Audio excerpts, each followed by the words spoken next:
ஆண்டவராகிய இயேசு கிறிஸ்துவின் நாமத்துக்கு மகிமை உண்டாவதாக. கிறிஸ்துவுக்குள் எனக்கு பிரியமானவர்களே, உங்கள் அனைவருக்கும் என்னுடைய அன்பின் வாழ்த்துக்கள்.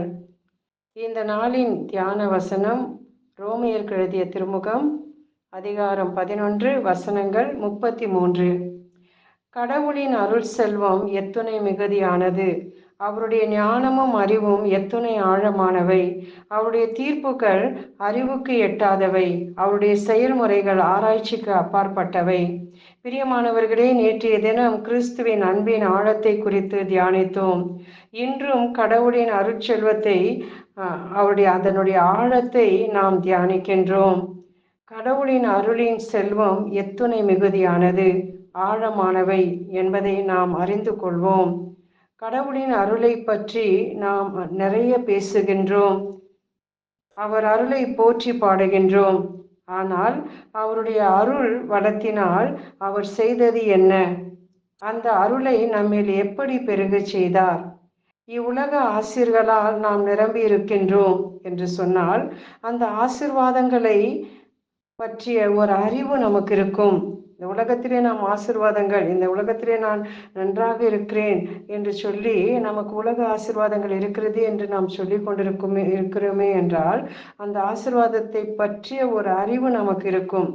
கடவுளின் அருள் என்று சொல்லும்போது அது மேலிருந்து என் மீது ஊற்றப்பட்ட ஒரு ஆசீர்வாதம். மேலிருந்து கடவுளுடைய அருள், மேலிருந்து கடவுளால் எனக்கு கொடுக்கப்படுகிற ஒரு ஆசீர்வாதம்.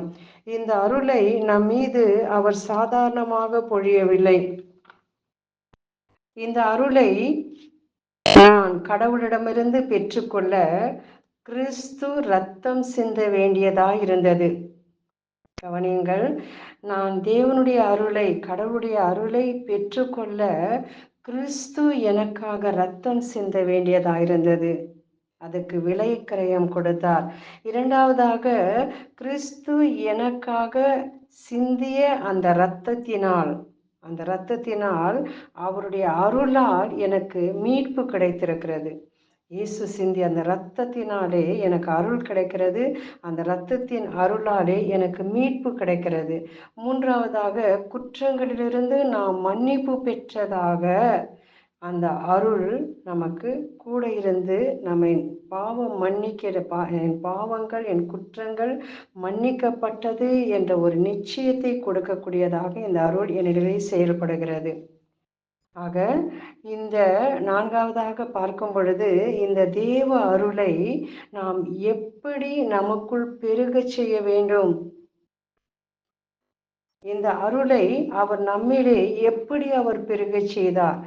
அனைத்து ஞானத்தையும் அனைத்து அறிவு திறனையும் நமக்கு தந்திருக்கின்றார். இந்த அருள் நமக்குள்ளாக பெருக பெருக பெருக எந்த அளவுக்கு தேவ ஞானம் எனக்குள்ளாக அருள் பெருகுகிறதோ அந்த அளவுக்கு தேவனுடைய அறிவையும் தேவனுடைய ஞானத்தையும் நமக்குள்ளாக பெருக செய்கின்றார் ஆண்டவர். எபேசியருக்கு எழுதிய திருமுகத்துல 1 அதிகாரம் 7வது வசனம் 8வது வசனத்தை நீங்கள் வாசித்து பாருங்கள்.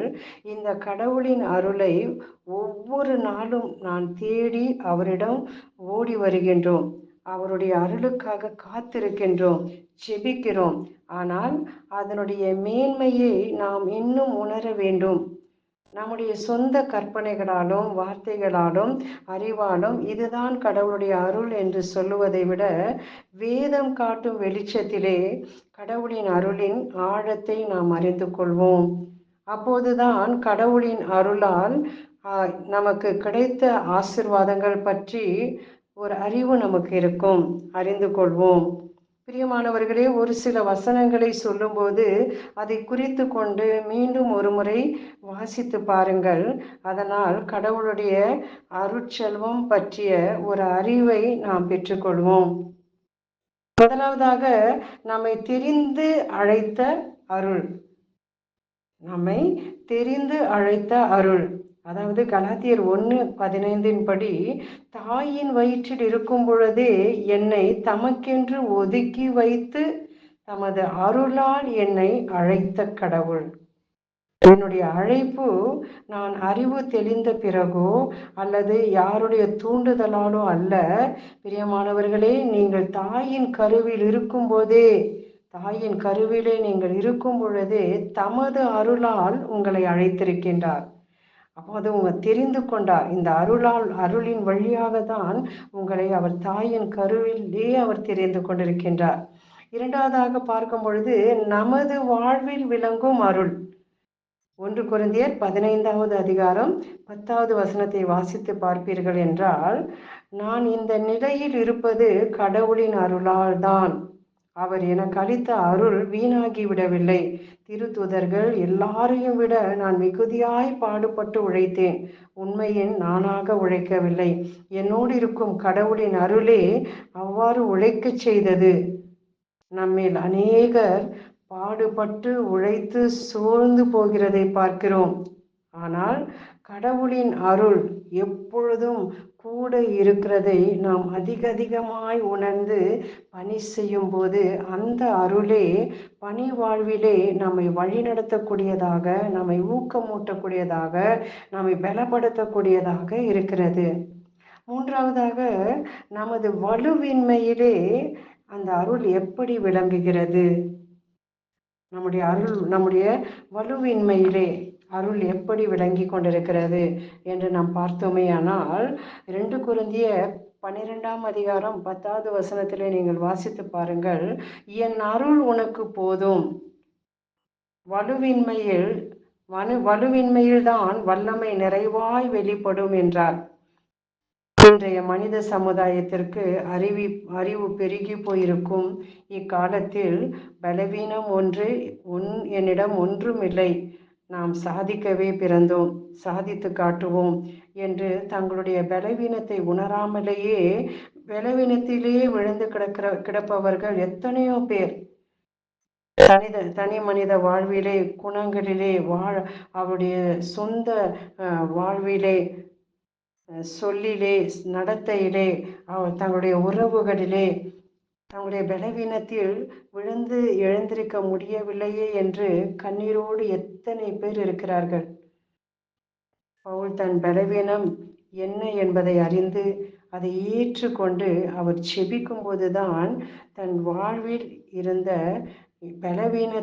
பலவீனத்தை அவர் உணராமல் தன் பலவீனத்திலே தேவனுடைய கடவுளுடைய அருளை அவர் பார்க்கக்கூடியவராக இருந்தார். என் பலவீனத்தை குறித்து நான் பெருமை பாராட்டுவேன் என்று சொல்லுகின்றார். ஏனெனில் அந்த பலவீனம் எப்படிப்பட்டது என்பதை அவர் அறிந்து வைத்திருந்தார். நான் பலவீனன், நான் எப்படிப்பட்டவன், இந்த பலவீனத்திலே தான் கடவுளுடைய அருள் எனக்குள்ளாக செயல்பட்டு கொண்டிருக்கிறது என்பதை அவர் உணர்ந்திருந்தார். பிரியமானவர்களே, நாம் எப்படிப்பட்ட பலவீனத்திலே, எந்த பலவீனத்திலே, நாம் எதிலே விழுந்து கிடக்கின்றோம் என்பதை நாம் உணர வேண்டும். ரோமையருக்கு எழுதிய திருமுகம் 5ஆம் அதிகாரத்திலே 6வது வசனத்திலே நாம் எந்த பலவீனங்கள், எப்படிப்பட்ட பலவீனராய் இருக்கிறோம் என்பதை இந்த வசனங்களிலே நாம் வாசித்து அறிந்து கொள்ளலாம். அதாவது ரோமையர் 5:6 அவர் சொல்லுகிறார், நாம் இறைப்பற்று இன்றி வலுவற்று இருந்த போதே கிறிஸ்து நமக்காக மரித்தார். இது ஒரு பலவீனம். என்ன பலவீனம்? நான் கடவுள் மீது விசுவாசம் இல்லை, நம்பிக்கை இல்லை, அன்பு இல்லை. இது பெரிய பலவீனம், இறைப்பற்று இன்றி இருக்கின்ற ஒரு பலவீனம். 5ஆம் அதிகாரத்தில் 8வது வசனத்தை நீங்கள் வாசித்து பாருங்கள். நாம் பாவிகளாயிருந்த போது கிறிஸ்து நமக்காக உயிரை கொடுத்தாராம்.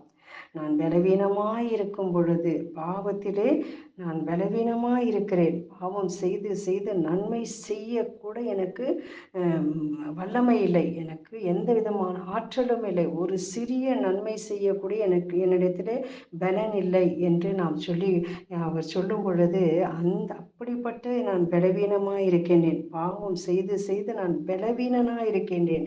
ஒருவேளை நான் பொய் பேசி பேசி என் வாயிலே உண்மை என்ற ஒரு வல்லமை இல்லை, உண்மை என்ற வார்த்தையின் வல்லமை இல்லை. என் வாயிலே பிறப்பதெல்லாம் பொய்யும் புரட்டுமாக இருக்கிறது. என் பார்வை சரியில்லை, என் பார்வையிலே குறைவு இருக்கிறது என்றால் அந்த பார்வையில் ஒரு பலவீனம். என் நடத்தையிலே என்னுடைய நடத்தை சரியில்லை என்றால் அந்த நடத்தையிலே ஒரு பலவீனம்.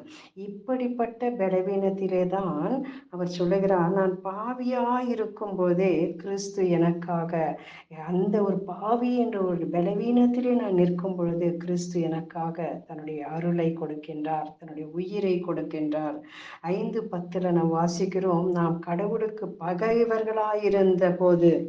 பகைவர்களாயிருந்தும் அவருடைய மகன் நமக்காக உயிரை கொடுத்தார். பாருங்கள், கடைசியாக நான் எப்படிப்பட்ட ஒரு பலவீனத்தில் இருக்கிறேன்.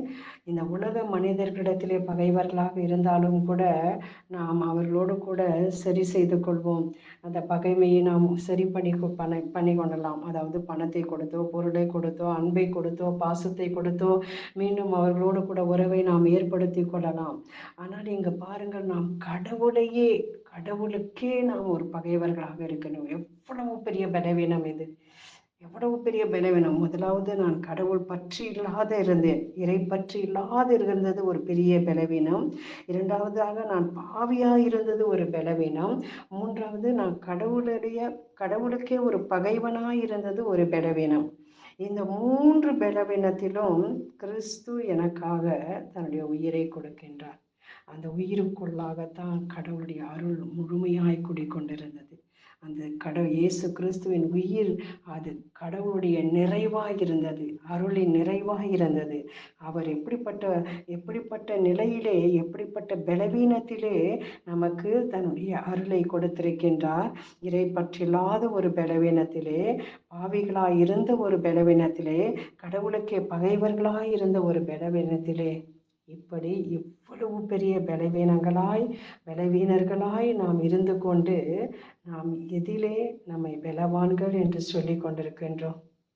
இவ்வளவு பெரிய வலுவின்மையில் பலவீனத்தில் சிக்கிக் கொண்டிருந்த நம்மை தம்முடைய அருளால் நிரப்பி இன்று வரையிலும் நம்மை தாங்கி கொண்டிருக்கின்றாரே. அவருடைய கிருபை, அவருடைய அருள் எவ்வளவு பெரியதாக இருக்கின்றது. 4வது பார்த்தோமேயானால், நமக்கு அளிக்கப்படும் அருள் எப்படிப்பட்டதாக இருக்கிறது என்று அவர் கூறுகின்றார். அந்த அருள் யோவான் எழுதிய திருமுக நற்செய்தியிலே 1 அதிகாரம் 16-17 நீங்கள் வாசித்து பாருங்கள். யோவான் 1 அதிகாரம் 16-17 வசனம். இவரது நிறைவிலிருந்து யாவரும் நிறைவாக அருள் பெற்றுள்ளோம். இவர் நிறைவுள்ளவர், இவர் நிறைவானவர். திருச்சட்டம் மோசே வழியாக கொடுக்கப்பட்டது, அருளும் உண்மையும் இயேசு கிறிஸ்து வழியாகவே வெளிப்பட்டன. யாவரும் நிறைவாக அருள் பெற்றுள்ளோம் என்று சொல்லும் பொழுதே, அருள் வாழ்வில் நாம் குறைவுள்ளவர்களாக இருந்ததை கண்ட தேவன் தன்னுடைய நிறைவினாலே நம்மை நிரப்பக்கூடியவராக இருக்கின்றார். நம்மை தாயின் கருவினிலேயே பிரித்தெடுத்து தம்முடைய அருளால் நம்மை நிரப்பி வழிநடத்துபவர், அருளின் ஊற்றாக இருப்பவர், நிறைவுள்ளவராயிருப்பவர். நம் பணி வாழ்வை தம்முடைய அருளால் நிரப்புவார். நாம் நின்று கொண்டிருப்பதும் அழிந்து போகாதபடிக்கு இன்று வரை நம்மை தாங்கி நம்மை பாதுகாத்து கொண்டிருக்கின்றார். அவருடைய தூய அருளே இன்று வரையிலும் நம்மை வழிநடத்தி கொண்டிருக்கிறது. தொடர்ந்து நாம் கடவுளுடைய ஆழத்தை தியானிப்போம். ஆண்டவர் தாமே தம்முடைய அருளால் நிரப்பி உங்களை ஆசீர்வதிப்பாராக. ஆமென். நாம் ஜெபிப்போம். எங்களை நேசிக்கும் அன்பு ஆண்டவரே, இந்த நல்ல காலை வேலைக்காக உம்மை நன்றியோடு நாங்கள் ஸ்தோத்திரிக்கிறோம் தகப்பனே. உம்முடைய நிறைவிலிருந்து நாங்கள் யாவரும் அருளுக்கு மேல் அருளை பெற்று கொண்டிருக்கிறோம் தகப்பனே. நாங்கள் நிற்பதும் நிர்மூலமாகாது இருப்பதும் உம்முடைய அருளால் தான். இந்த நேரம் வரையிலும் ஆண்டவரே, உம்முடைய தயவு பெரியது, உம்முடைய அன்பு பெரியது, உம்முடைய அருளும் கிருபையும் பெரியதாய் இருக்கிறது அப்பா.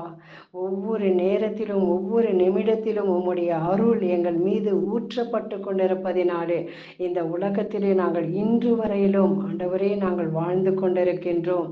நாங்கள் ஓடிக்கொண்டிருக்கின்றோம்.